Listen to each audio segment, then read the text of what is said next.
It is Thursday, 19th October. Good morning. It's Mervyn Hanley with THG News Today. Hang in there. It's almost the weekend, so you can get your rest. Tell you what, let's take a break. We'll hear from our sponsor for THG News Today, Colin Sun's on St. Martin. Let's hear from them, and we will be right back with the news in detail.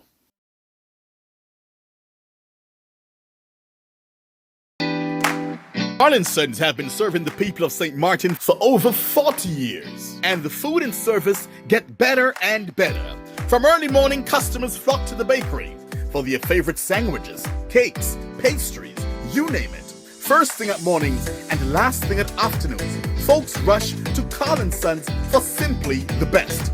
There are two locations, Colbay and on the Punfill. In Colbay, the opening hours are Monday to Friday from 6 a.m. to 6 p.m. On Saturdays, 6 a.m. to 5 p.m. And on Sundays, 6:30 a.m. to 10:30 a.m. and 2 p.m. to 5 p.m. Opening hours on the Punfill, Monday to Friday, 6:30 a.m. to 6 p.m. Saturday and Sunday, 6:30 a.m. to 1 p.m. We also cater for weddings, parties, special events, whatever the occasion. It's Colin Sun's. Our staff, we are always happy to serve you. Call us today, the Colbay location, 721-544-2462. That's 721-544-2462. Or in Phillipsburg, 721-543-1059. That's 721-543-1059. It's Colin Sun Bakery. We are here to serve you.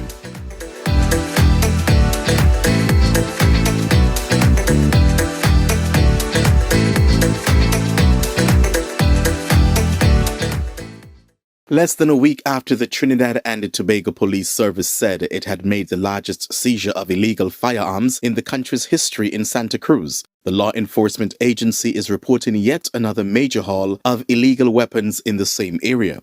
Police Commissioner Erla Christopher says the strategies and the violent crime reduction plan are working, and I have every confidence that as we continue to update our strategies and implement our plans, we will continue to get the desired results. According to the police, during an operation on Tuesday, officers of the Interagency Task Force, the Guard and Emergency Branch, and the Canine Unit journeyed approximately 2 miles in a forested area in Santa Cruz, where they found and seized the weapons. The police said they included 4 AK-47 rifles, 1 revolver, 2 shotguns, more than 150 rounds of ammunition, rifle magazines, as well as an assortment of assault rifle parts, several items of police kits, 4 police bulletproof vests, and blue swivel lights. We expect that this seizure will again significantly impact the incidence of violent crimes committed with the use of firearms, especially homicides and home invasions. I would like to thank and commend the officers involved in this seizure. You have placed yourselves in harm's way and put your lives at risk with the aim of keeping our nation safe. I also thank the public and especially those who see something and say something, Christopher said. We will maintain our intensity in the seizure of illegal firearms, and we will relentlessly pursue those bent on being involved in criminal activity, she added.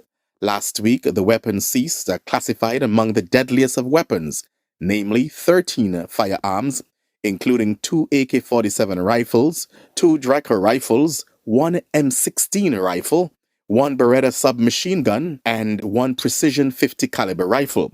The police said the seizure also included 1,152 rounds of assorted ammunition, namely 45mm, 50 caliber, 7.62mm, 9mm, and 6.5 caliber armor-piercing ammunition.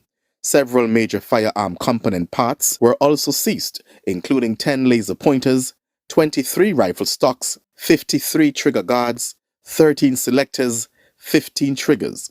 No one has been arrested in connection with the finds. I'm calling these names of rifles, and so I don't even know what they are. But these sounds like what terrorists in Hamas and those places. It's only Trinidad. That's what they're using. And can I ask my guys in the control room, can you put up those rifles again? Those the stuff that they found, they seized. Rather, look at that.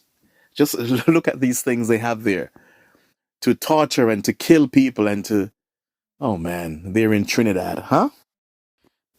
Now, this other crazy story in Belize. Let's go to Belize and see what's happening there. The charred bodies of two persons were removed from an airplane used by a domestic airline and reportedly stolen by armed thieves in Placencia in southern Belize. Shortly after takeoff, the plane clipped a lamppost and crash landed in bushes near mile 21 on the Placencia Road. Police Commissioner Chester Williams said the identification documents found on the burned bodies were from Argentina and Venezuela. We believe that both persons came in illegally because we had checked with immigration, and immigration has confirmed that there were no records to indicate that these two individuals came into the country through our legal port of entry, Williams said, adding that police received certain information from Venezuelan authorities. Investigation revealed that a security guard working at the airstrip was approached by four male persons armed with firearms who tied him up. Then he heard an aircraft start and then a loud bang, an explosion, said Eastern Division Regional Commander, Assistant Commissioner of Police Gilberto Romero. The security officer claimed four armed men accosted him, but Williams said surveillance footage from the airstrip suggests 8 people went there. Indeed, they arrived by boat and car after the jet lifted off, the boat and vehicle sped away. We were still trying to identify those people, but we suspect they may be Belizeans participating. The aircraft had extra fuel bottles, suggesting a long run. That will be determined after the probe, he said. So imagine this. You stole a plane to do your smuggling, of course, and the plane crashed. Wow. Talking about meeting your fate there. And finally, this story. Listen to this one out of Georgia. A black man who spent more than 16 years imprisoned in Florida on a wrongful conviction was fatally shot Monday by a sheriff's deputy during a traffic stop, authorities said. The Georgia Bureau of Investigation, which is reviewing the shooting, identified the man as Leonard Allen Cure, 53. Cure had been represented in his exoneration case by the Innocence Project of Florida. The group's executive director, Seth Miller, said he was devastated by the news of the death which he heard from Cure's family. And he can only imagine what it's like to know your son is innocent and watch him be sentenced to life in prison, to be exonerated, and then be told that once he's been freed, he's been shot dead, Miller said. The Georgia Bureau of Investigation said a Camden County deputy pulled over Cure as he drove along Interstate 95 near the Georgia-Florida line. He got out of the car at the deputy's request and cooperated at first, but became violent after he was told he was being arrested, a GBI News release said. The agency said preliminary information shows the deputy shocked Cure with his stun gun when he failed to obey commands, and Cure began assaulting the deputy. The GBI said the deputy again tried using the stun gun and a baton to subdue him, then drew his shotgun and shot Cure when he continued to resist. The agency didn't say what prompted the deputy to pull over Cure's vehicle. It is customary for Georgia law enforcement agencies to ask the GBI to investigate shootings involving officers. The agency said it will submit its findings to the district attorney for the Coastal Brunswick Judicial Circuit, which includes Camden County. Cure was convicted of the 2003 armed robbery of a drugstore in Florida's Dania Beach.